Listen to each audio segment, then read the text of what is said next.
Assalamualaikum warahmatullahi wabarakatuh. Selamat pagi, salam sejahtera untuk semuanya. Bapak Ibu sekalian yang saya hormati, senang sekali pagi hari ini kita berkumpul dalam sebuah forum tentang inovasi dan bagaimana inovasi di dalam keseharian kita itu penting sekali. Bapak Ibu semua yang saya hormati, inovasi itu tidak bisa lepas dari kreasi. Kalau kreasi itu pada proses idenya, kalau inovasi itu pada mengkonkretkannya menjadi sebuah tangible atau terobosan. Inovasi. Jadi ada proses kreasi, ada proses inovasi, dan kita butuhkan proses kreasi dan inovasi ini berjalan terus-menerus. Tapi pertanyaannya, bagaimana proses inovasi dan kreasi itu bisa jalan terus? Banyak literatur tentu yang bisa kita baca, karena literatur soal creative thinking, breakthrough thinking, lateral thinking, itu banyak sekali literaturnya itu.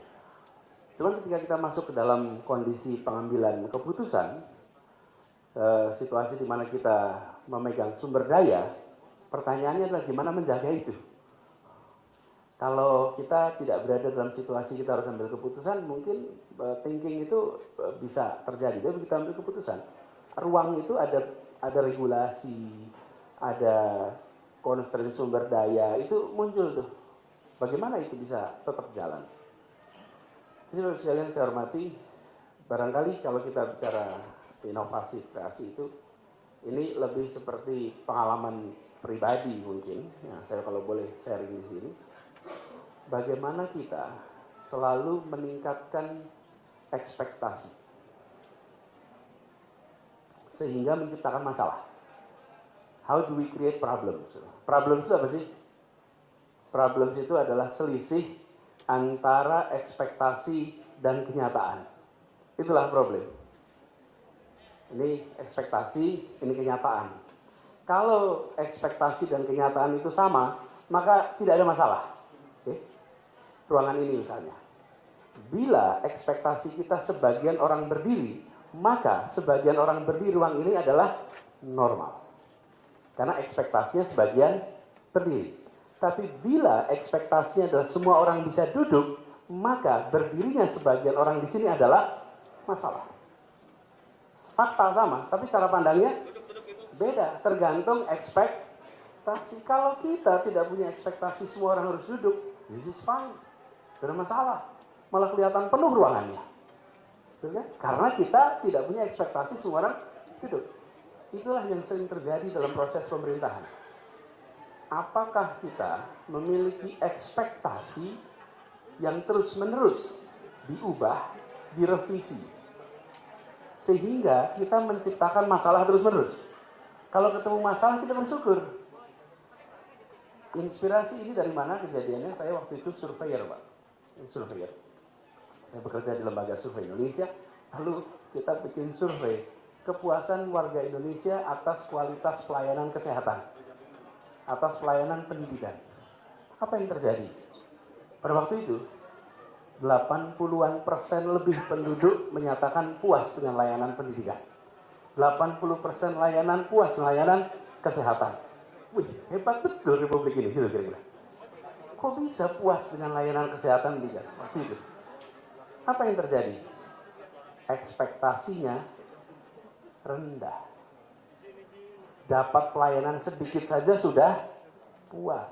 Dulu tidak ada puskesmas, sekarang ada puskesmas, alhamdulillah. Jadi, when your expectation is low, satisfaction is easy. Okay? When your expectation is low, satisfaction is easy. When your expectation is high, satisfaction is challenging. Kepuasan itu menjadi menantang karena ekspektasinya tinggi. Nah, kita Bapak sekalian ingin agar proses tadi inovasi kreasi itu berjalan, maka ekspektasi itu harus terus-menerus ditingkatkan. Kalau ekspektasinya tidak ditingkatkan, ya nggak ada lagi proses kreasi itu. karena tidak merasa ada masalah. So, kalau nggak ada masalah, apa pula yang bisa diselesaikan? Bila jalanan yang banyak sampahnya dan dianggap kenyataan, bukan permasalahan, ya sudah dijalani saja. Oh, inilah kenyataan. Nah, kami di Jakarta mencoba untuk menaikkan ekspektasi itu. Jadi kalau boleh in retrospect nih, menengok kembali apa sih naikkan terus-menerus ekspektasi. Terus yang kedua. Yang kedua adalah don't do micromanagement, but do micro questions. Jangan lakukan tindakan micromanagement. Karena ada organisasi yang gede sekali tuh. Tapi lakukanlah pertanyaan-pertanyaan mikro. Kalau saya dulu sering sampaikan, think like a stranger, act like a native. Bertanyalah yang tidak ditanyakan. Gimana tuh? Bertanyalah yang tidak ditanyakan tuh. Gimana tuh sekarang? Bertanyalah yang tidak ditanyakan. Munculkan pertanyaan yang tidak biasa ditanyakan. Yang membuat kita berpikir. Kalau saya naik bis, duduk di sebelah saya satu orang ibu-ibu misalnya gitu. Terus saya tanya, Bu, apa kabar? Baik. Terus saya tanya, Bu, kenapa jari ibu 5 ya? Kira-kira dia akan jawab apa tuh? Aduh, ini berobat jalan nih.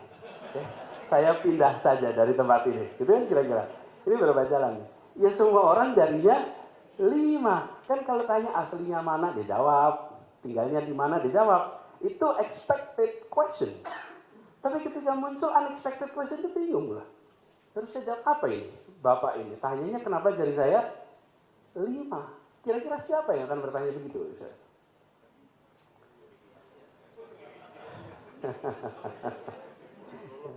Gini, yang kira-kira tanya, kira-kira nih, orang alien. Alien itu orang yang tidak hidup di bumi. Orang yang tidak hidup di bumi, kalau ketemu manusia dia akan tanya apa? Kenapa hidungnya di depan? Kenapa ini namanya kuping? Kenapa itu jarinya 5? Loh, kita sesama manusia ya tidak saling bertanya soal itu, bukan? Kenapa? Kita sesama manusia.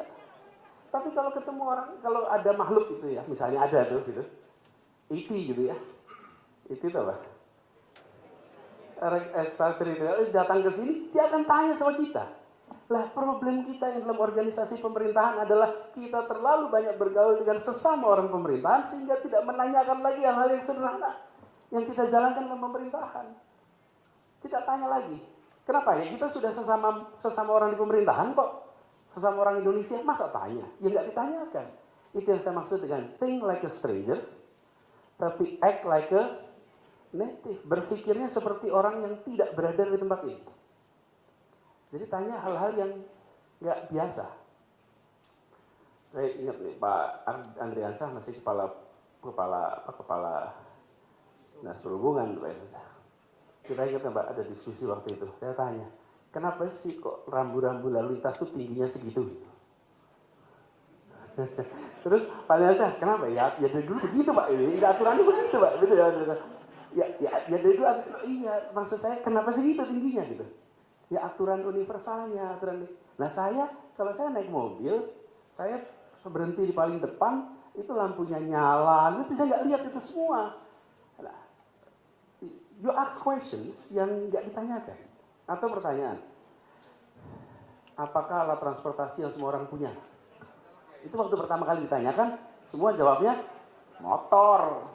Semua jawabnya motor. Padahal kaki. Alat transportasi yang semua orang punya apa? Kaki. Cuman karena kita semua orang itu mobilitas pakai kaki, kita sudah tidak menganggap kaki sebagai alat transportasi. Terus sekalian, kalau boleh retrospek, pertanyaan-pertanyaan yang tidak ditanyakan, itulah yang bisa menjadi sumber kreasi, sumber inovasi. Jadi kalau Bapak Ibu sekalian berada dalam leadership role, maka kalau boleh saya berbagi advice, pengalaman, don't do micromanagement, tapi do micro questions.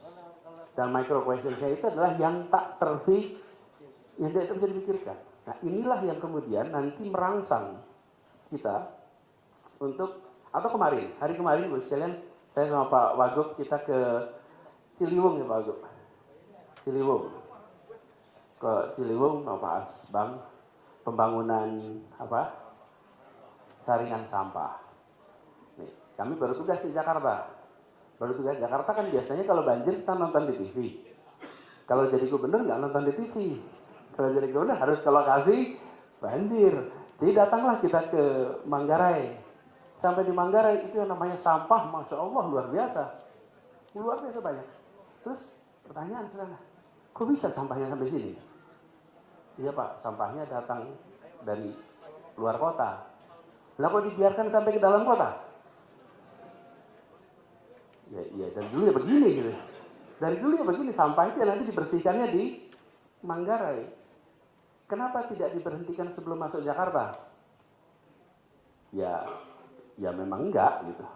Memang enggak. Ya, kalau gitu gimana? Ya diberhentikan depan Jakarta sebelum masuk Jakarta. Muncullah inovasi. Dan sekalian yang terjadi kemarin melampaui yang pernah saya bayangkan. Yang saya bayangkan itu adalah menjaring. Apa yang terjadi? Enggak. Yang dilakukan oleh tim itu, kenapa? Ini tim DKI itu penuh pengalaman. Penuh pengalaman, kaya pengetahuan, punya sumber daya, punya jejaring. Begitu dapat pertanyaan, muncul jawaban melampaui yang diduga. Melampaui yang diduga, apa yang terjadi? Mereka buatkan sebuah belokan di mana airnya dialirkan, lalu di belokan itu disaring, lalu sampahnya diangkat, lalu sampahnya dipecah-pecah, diolah, dijadikan bahan baku untuk dikirim ke pabrik semen. Wih, solusinya melampaui pertanyaan. Itu namanya inovasi.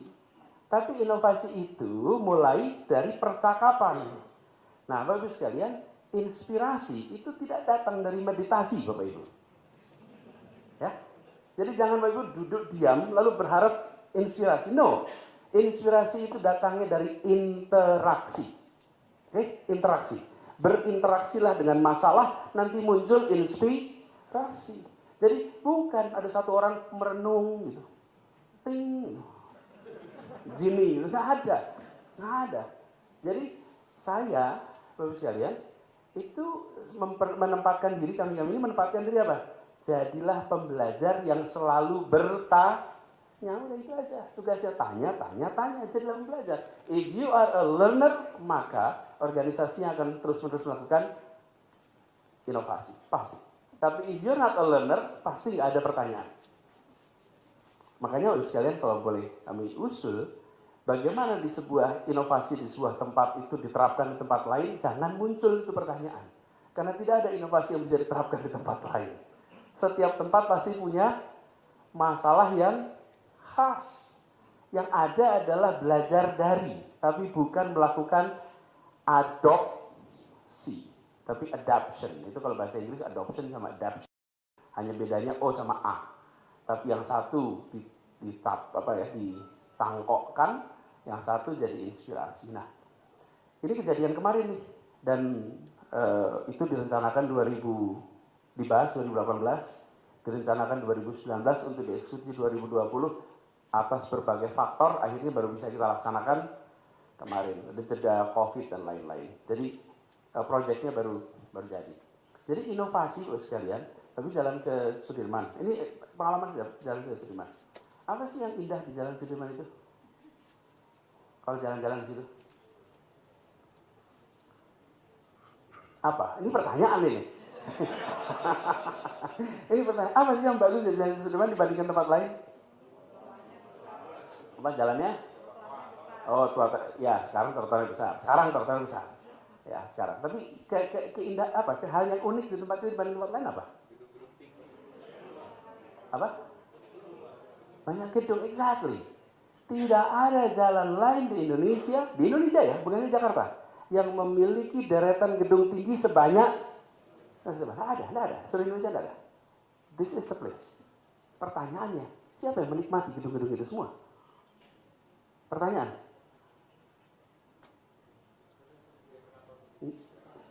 Exactly. Yang berkantor di situ, penduduk Jakarta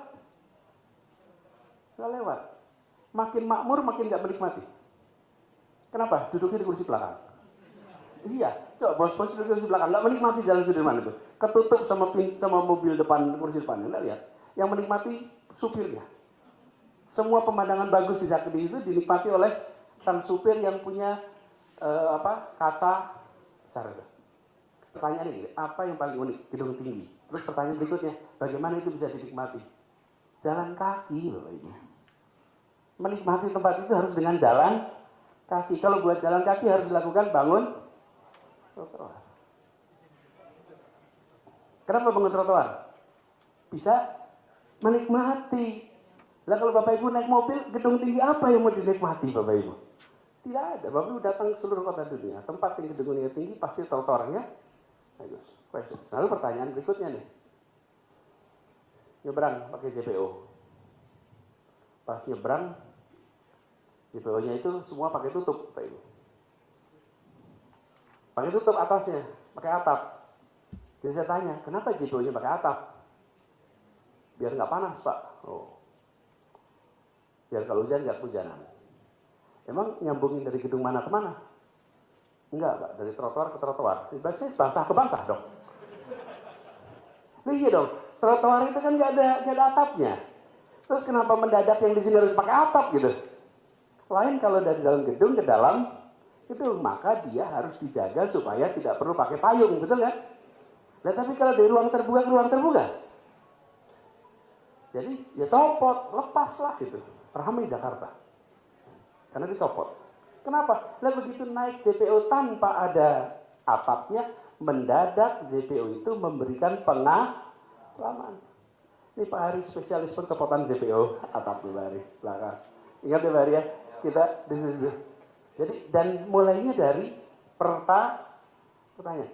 Terus sekalian, ini sekarang pertanyaan-pertanyaan istilah yang harus kita jaga terus untuk sebuah inovasi dalam. Ini ilustrasi kecil-kecil yang kalau tidak kita formulasikan dengan baik, maka pertanyaan-pertanyaan itu tidak menjadi manfaat untuk kebijakan. Nah, kami melihat sekalian di kota ini, di Jakarta, segala macam inovasi itu dimulai dari 3 level yang saya sampaikan. 1 gagasan, 2 narasi, 3 karya. Jadi menjadi karya itu adalah fase yang paling akhir. Tidak ada hanya karya tanpa narasi, tanpa gagasan. Sama seperti ketika kita melihat penduduk kota ini. Ini kota itu kan ruang, Bapak Ibu. Ruang kita dibagi. Lalu bagi apa? Bagi 3. Ruang pertama di rumah, ruang kedua di tempat kerja, ruang ketiga ruang kita bersama. Nah, pertanyaannya, sudahkah ruang ketiga kita itu dibangun untuk menciptakan perasaan kebersamaan? Sudahkah ruang ketiga itu mempersatukan? Sudahkah membangun perasaan kesetaraan? Bahkan ruang ketiga kita dulu, ruang ketiga ini ada taman, ada mall, ada trotoar, ada transportasi, itu ruang ketiga kita. Ini warga Jakarta banyak di sini ya. Pernah ikut CFD? Pasti pernah. Sebelum pandemi pasti ngalamin ya, Car Free Day. Ingat nggak dulu ketika CFD di sekitar Bundaran HI itu sangat padat sekali. Sebelum ditata, padat sekali. Kalau udah masuk Bundaran HI itu antara yang dagang, yang olahraga, yang jalan-jalan, itu semuanya kayak satu tempat itu penuhnya luar biasa. Terus Ibu perhatikan, yang olahraga itu dari Bundaran Senayan sampai Patung Sudirman. Habis itu putar balik, nggak sampai ke Bundaran HI. Kenapa? Bundaran HI itu super padat. Kemudian balik lagi ke sana. Bapak Ibu perhatikan, ini kan ruang ketiga yang harus mempersatukan. Tapi tanpa disadari memisahkan Bapak Ibu. Yang berada di seputaran HI itu secara sosial ekonomi bawah. Yang dari Duku Atas sampai Senayan itu sosioekonomi tengah atas. Coba perhatikan. Ingat-ingat, bukan perhatikan. Ingat-ingat. Yang olahraga serius tengah atas itu di sisi Patung Sudirman sampai ke sana. Yang di sini adalah yang sosial bawah. Loh, harusnya ruang ketiga itu mempersatukan. Kenapa ruang ketiga jadi memisahkan? Ini pertanyaan, bagaimana mempersatukan? nomor satu, kenapa terjadi pemisahan begini? Tanpa kita sadari, pemisahan itu berlangsung alamiah. Harus dilakukan. Apa yang kemudian? Waktu itu dilakukan penataan. Seluruh aspal tidak boleh untuk jualan. Itu aja aturannya. Yang boleh jualan hanya di trotoar. Aspal tidak boleh. Hanya satu aturan. Lalu seluruh wilayah itu boleh untuk jualan, tapi hanya di trotoar. Yang ada aspalnya tidak boleh ada orang dagang. Langsung tempatnya berubah menjadi bersih, menjadi tertata. Tapi apa yang kemudian muncul? Yang muncul side effect-nya, blended. Sekarang kalau jalan ketemu atas bawah dalam satu ruang yang sama, yang dulunya terpisah. Nah, Bapak semuanya, ini yang kami maksud. Bahwa ketika berbicara tentang karya di ujung, namanya inovasi, itu belakangnya harus ada gagasan. Ini ada framework thinking, ada gagasannya, ada narasinya, baru kemudian karya. Jangan hanya karya saja tanpa ada gagasan. Nah, ini semua, Bapak semuanya, Bapak saya hormati, kita mencoba untuk bisa dilakukan terus-menerus, dan harapannya inovasi seperti ini itu bisa muncul. Nah, Bapak Ibu sekalian mungkin nanti bisa menyaksikan di Jakarta apa hal-hal yang baru, tapi kami berharap Bapak Ibu jangan hanya lihat apa secara fisiknya muncul, tapi apa tujuan di balik itu. Kenapa public transport itu dibangun? Kenapa MRT dibangun, ya ada Bu Sylvie di sini. Kenapa MRT dibangun? Ingat Ibu ya, kenapa MRT dibangun? Satu, ya tentu buat alat transportasi. Tapi pada itu pertanyaannya, apa selain alat transportasi? MRT itu adalah instrumen mempersatukan, alat mempersatukan. Transjakarta itu mempersatukan. Kenapa? Karena ada kesetaraan. Naik MRT, siapa saja, berdirinya barisnya sama, duduknya kursinya sama. Mau presiden, mau menteri, mau wali kota, mau siapapun, antrinya sama. CEO dengan pengangguran boleh jejer. Itu terjadi. Nah, ini sebuah tempat yang mempersatukan. Jadi jangan pandang MRT sebagai alat pemindah badan saja, tapi dia sebagai alat untuk mempersatukan. Kita ini dipisahkan terus-menerus. Dari rumah yang makmur naik mobil, makin makmur mobilnya makin mewah. Yang kurang makmur pakainya kendaraan motor, kalau kurang lagi nggak beli motor pakai angkot. Ini rasa tuh gradingnya. Ketemu mereka di ruangan tidak ada ruang bertemu kan. Sampai di kantor, yang satu bagian servis, yang satu bagian di servis. Dan ini Bapak sekalian memisahkan. Nah, pemerintah tidak boleh hanya kami nyiapin infrastruktur keras saja. Tidak, pemerintah harus memikirkan bagaimana rakyat itu tersatukan. Bagaimana ada instrumen untuk mereka memiliki perasaan kebersamaan, kesetaraan. Nah, jadi di balik infrastruktur keras yang nanti Bapak Ibu lihat, di balik itu ada gagasan sosiologis yang harus dicapai. Karena kota itu bukan tentang bangunan, tapi kota adalah tentang manusia. Dan karena kota tentang manusia, maka fokusnya adalah pada manusianya. Manusianya harus jadi fokus perhatian. Jadi infrastruktur dibangun untuk bisa membuat manusia dan makhluk lainnya hidup lebih baik di kota ini. Jadi terobosan-terobosan inovasi itu menjadi kunci untuk itu bisa terjadi. Nah, ini Bapak sekalian yang rasanya penting untuk kita ketika bicara Jakarta Innovation Day, maka bukan hanya melihat menu inovasi yang pernah terjadi, tapi yang tidak kalah penting adalah bagaimana proses inovasi itu terjadi. Ini yang lebih penting. Sama seperti kalau kita lihat atlet berhasil, jangan tanya bagaimana perasaannya ketika menang. Pasti bahagia.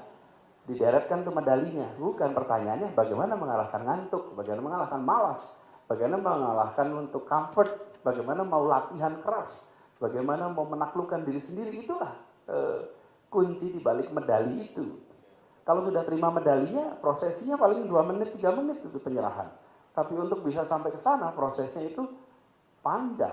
Nah, yang menurut kami perlu dilihat dari proses yang ada di Jakarta itu bukan cuma jadinya sebuah barang, tapi proses yang panjang di belakang ini. Kalau boleh saya usul tadi, bertanyalah yang tidak ditanyakan. Dan berpikir ini Bapak sekalian, tadi saya ungkapkan ini bukan sesuatu yang rumit. Tidak perlu kecerdasan khusus, yang perlu adalah kemauan bertanya terus-menerus. Cuman memang kemauan bertanya kita itu sering dimatikan oleh sekolah. Iya, anak-anak kita itu penuh dengan pertanyaan sampai masuk sekolah. Begitu masuk sekolah, volume pertanyaan mengalami penurunan.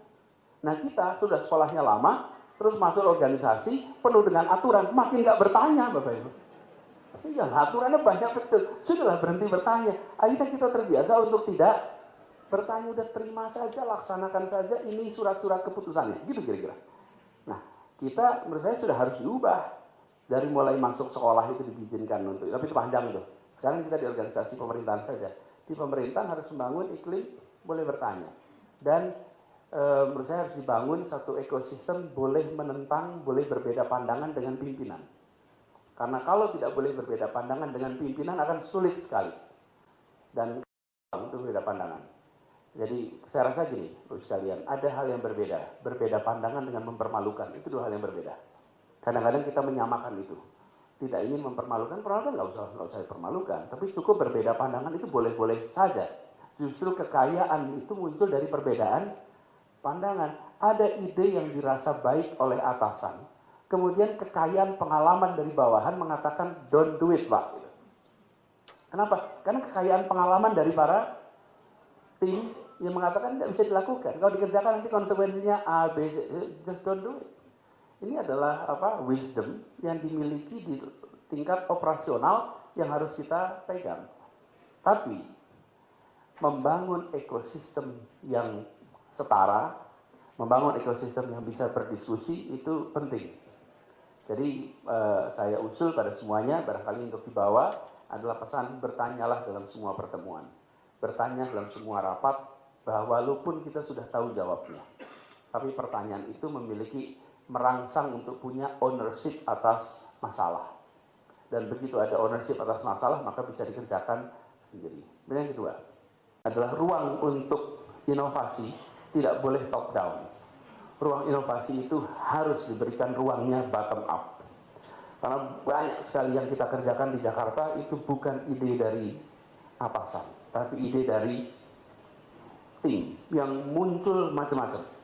Kalau inovasi itu diberikan, misalnya ruang untuk inovasi itu diberikan, maka akan muncul begitu banyak terobosan. Dan seringkali terobosan-terobosan yang terjadi itu melampaui dari harapan. Jadi misalnya kita berkeinginan untuk taman itu menjadi ruang ketiga. Nah, idenya begitu aja tuh, taman ruang ketiga yang mensetarakan. Bagaimana taman menjadi tempat bermain, bukan hanya tempat orang untuk menonton. Dan kemudian inovasi yang terjadi luar biasa. Ini Bu Susi yang tanggung jawab taman, boleh tepuk tangan buat Bu Susi ini. Nah, itu muncul dengan terobosan-terobosan inovasi-inovasi pertamanan yang bisa dibilang melampaui apa yang pernah kita lihat sebelumnya di Jakarta. Sekarang kalau Bapak Ibu keliling Jakarta, nanti statistiknya ada misalnya, bahwa di Jakarta ini sekarang 92% penduduk kota Jakarta itu bisa menjangkau taman dalam jarak 800 meter. Jadi hampir 100% penduduk kita itu dekat tinggalnya dengan taman. Tamannya dibangun di mana-mana. Dan ini munculnya ya inovasinya dari tim yang kemudian ruangnya harus ada sehingga ketika inovasi-inovasi muncul disiapkan dukungannya, lalu terjadilah kenyataan yang sekarang kita bisa lihat sama-sama. Jadi Bapak Ibu semuanya, ruang itu harus dibuka. Ruang itu harus dibuka. Kami usul pada semuanya untuk buka itu. Lalu yang berikutnya berjalan, kolaborasi.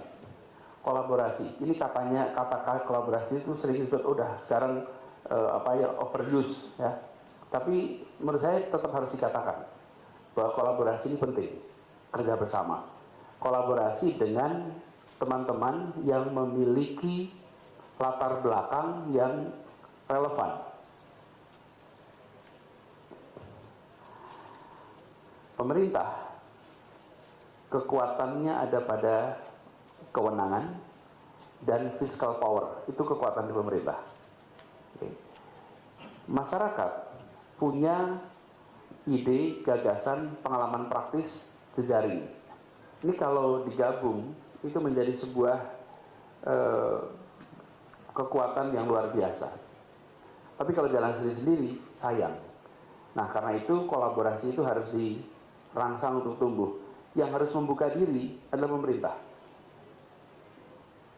Karena kalau dari sisi masyarakat, masyarakatnya itu mau membantu pemerintah, mau terlibat. Pemerintahnya yang seringkali nggak mau direpotin sama warga. Karena bagi kita di pemerintahan itu, kita sudah punya sumber dayanya, punya orangnya, sudah bisa kita kerjakan. Nah, ketika kita membuka diri dan kolaborasi, luar biasa dampaknya. Nah, saya rasa ini salah satu hal yang dikerjakan di Jakarta selama ini adalah memperluas jaring kolaborasi. Dan kalau lihat nama-nama yang akan bicara hari ini juga nama-nama yang banyak terlibat dalam kolaborasi nih, yang akan terlibat Bu Faila, Pak Rizky. Ini adalah partner-partner kita yang banyak berdiskusi bersama sebagai kolaborator. Zaman dulu kolaborator itu buruk artinya. Orang yang bekerja sama dengan kolonial itu namanya kolaborator. Kalau sekarang kolaborator ini adalah orang yang justru bekerja sama dekat dengan kita. Jadi Bapak Ibu sekalian yang saya hormati, satu kalau boleh saya sampaikan proses berpikirnya. Bagaimana kita bertanya yang tidak ditanyakan, bagaimana berpikir seperti orang asing, bagaimana berpikir sebagai makhluk asing, lalu bagaimana meningkatkan ekspektasi, itu proses berpikirnya. Kedua, berikan ruang untuk inovasi di seluruh sektor, bawah, atas, tengah, kanan, kiri, semuanya kasih ruang untuk inovasi, untuk melakukan terobosan. Yang ketiga, kasih tempat untuk kolaborasi itu berjalan dengan baik. Jadi semua pihak dianggap sebagai mitra, jangan pernah dianggap sebagai kompetitor. Semuanya dianggap sebagai mitra. By the way, soal kompetitor apa tidak, ini soal percaya diri Bapak Ibu. Kalau orang tidak punya percaya diri, siapapun dianggap kompetitor. Ini udah pelajaran lama ini. Tapi kalau orang punya percaya diri, dia akan melihat siapapun yang hebat sebagai mitra. Itu sign of confidence. Tapi kalau ada yang lihat, wah ini berbahaya, berarti ini refleksi mindernya. Pasti, refleksi mindernya. Tapi kalau lihatnya, wah ini baik ini, ada juga confidence. Jadi kalau ada dalam rapat-rapat suasana yang itu, ingatkan, jangan kita sebagai pemerintah minder pada orang lain. Pemerintah itu tidak boleh minder pada warganya. Justru pemerintah harus menganggap ini sebagai partner, jangan sekali-sekali memandang sebagai kompetitor. Nah, kalau kolaborasi ini bisa jalan, idenya banyak sekali. Nah, di pemerintahan prosesnya panjang. Tapi kalau ide itu ada dari luar, kita bisa kerjakan dengan baik. Itu Bapak sekalian barangkali sebagai catatan awal. Nah, penutup saja Bapak sekalian, apa sih yang ingin kita capai dari semua ini? Perintah konstitusi Bapak Ibu, menurut saya ini jangan dihilangkan. Perintah konstitusi kita itu adalah menghadirkan keadilan sosial bagi seluruh rakyat Indonesia. Jangan itu hilang dari pendulum percakapan kita. Kalau kita melakukan apapun dikerjakan di posisi apapun, ingat Republik ini didirikan untuk menghadirkan keadilan sosial. Itu ingat-ingat. Menurut saya harus dipegang dimanapun tugas kita. Dan kita semua yang berada di tempat ini adalah orang-orang yang sudah mendapatkan manfaat dari kemerdekaan Republik ini. Bapak Ibu, bolehlah dicek 2 generasi di atas kita tinggalnya di kampung, pendidikannya terbatas, kemampuan bacanya rendah, mobilitasnya rendah, dan akibat kemerdekaan dan pendidikan kita bisa duduk di ruangan ini. Jadi jangan pernah lupa bahwa kita sekarang ini ketika bekerja itu bukan kita mau menyumbang untuk Indonesia. Bukan. Kalau kita nyumbang untuk Indonesia itu seperti kita lebih besar daripada Indonesia. Yang kita harus katakan adalah bagaimana kita membayar balik untuk Indonesia, mengembalikan untuk Indonesia atas apa yang pernah kita dapat dari Indonesia. Cara pandangnya itu begitu. Jadi ketika kita mengerjakan A, B, C, D, F, G, ini adalah cara kita bayar balik kepada Republik ini. Apalagi kita di pemerintahan. Kita pemerintah sekarang alhamdulillah dapat jaminan kesehatan, jaminan sosial, pendapatan baik, kesejahteraan meningkat. Dulunya di mana? Dulunya 1 generasi yang lalu kita bukan di mana-mana. Nah, semangat itu, Bapak sekalian, ketika kita membangun, itu ingat-ingat itu. Dan ini konsekuensinya pada pendekatan. Ini saya perlu sampaikan soal keadilan ini. Jakarta itu kota yang ada yang paling atas dan yang paling bawah. Miskin-miskinnya Republik ini ada di Jakarta. Tapi kaya-kayanya orang Republik ini juga ada di Jakarta. Super ultra kanan ada, super ultra kiri ada. Lengkap kita ini. Nah, jangan sampai kita yang sudah makmur itu lupa bahwa kita dimakmurkan oleh kota kita. Difasilitasi oleh kota kita. Lalu tidak mau berbagi lagi. Ini sering kali terjadi Bapak Ibu. Kita yang sudah mendapatkan itu tidak mau yang lain untuk mendapatkan. Kebijakan tidak boleh seperti itu. Ingat, keadilan itu harus diterapkan pada semuanya. Jangan sampai begini loh, kita udah dibawa eskalator naik ke atas, terus kemudian ruangan di atas penuh, jadi kita tolong dong eskalatornya dimatiin gitu. Jadi yang lain nggak bisa naik tuh eskalator itu. Dan attitude itu seringkali muncul. Dulu datang ke Jakarta dengan numpang bis kota, lalu punya kaki 5, warung, udah meningkat, Pak tolong dong warungnya dibersihin tuh Pak, di pinggir-pinggir jalan. Lihat dulu Bapak Ibu kerjanya di mana, ya di warung juga gitu. Jangan sampai kita itu pada yang kecil punya pandangan, wah ini mengganggu pemandangan kota. Sementara dulu ketika datang ke kota ini kita juga dulu kecil. Jangan sampai misalnya dulu pernah ada gagasan Jalan Sudirman Tamrin dihentikan dari sepeda motor. Itu kalau dihentikan dari sepeda motor jalan itu, maka ini data teman-teman Grab nih, 500-an ribu delivery per hari di Jalan Jenderal Sudirman. Itu artinya pendapatan dari rumah-rumah se-Jakarta per hari. Dalam 1 bulan tuh 15 juta tuh orang yang melakukan delivery ke tempat itu. Jadi jangan sampai ketika kita sudah makmur, keadilan itu tidak menjadi bagian dari perhatian kita. Ini juga saya sering alami Bapak Ibu, kalau habis acara. Habis acara tuh banyak mau foto bareng loh. Iya kan, foto bareng. Foto bareng nih, foto bareng. Tapi saya selalu perhatikan, selalu ada fenomena ini. Udah foto bareng, terus nanti ada yang bilang, udah, Pak Anies capek. Yang bilang itu yang sudah selfie Bapak Ibu. Itu, yang bilang sudah selfie. Terus saya bilang, ini loh, curangnya kita ini begini nih. Ketika dia udah selfie, dia bilang, udah ya Pak Anies capek. Nah, saya nggak pernah bilang capek.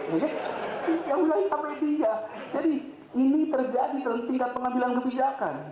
Bahwa yang inginnya kita adil, ketika kita sudah dapat keadilan tidak menjadi prioritas. That must not happen. Itu nggak boleh terjadi. Jadi ketika kita terinovasi dan lain, ingat ya, ujungnya adalah menghadirkan keadilan sosial. Jangan sampai ujungnya bukan itu. Apapun yang kita kerjakan, ujungnya harus keadilan sosial. Karena itulah kenapa Republik ini didirikan. Jadi amanat yang ada di kita semua adalah amanat yang besar, mudah-mudahan bukan amanat yang berat. Karena besar dan berat itu berbeda. Kita amanatnya besar tapi tidak berat. Semoga acara ini memberikan manfaat bagi semua dan jadi kesempatan untuk saling belajar. Tidak ada yang lebih berpengalaman, yang ada adalah saling tukar pengalaman. Dengan begitu kita bisa saling belajar dan terus-menerus tadi memunculkan pertanyaan-pertanyaan unik, pertanyaan-pertanyaan baru untuk kita jawab sama-sama. Dengan mengucap Bismillahirrahmanirrahim, maka Jakarta Innovation Day secara resmi dinyatakan. Terima kasih. Assalamualaikum warahmatullahi wabarakatuh. Waalaikumsalam warahmatullahi wabarakatuh. Terima kasih Bapak Anies Rashid Baswedan PhD, Gubernur Daerah Khusus Ibu Kota Jakarta.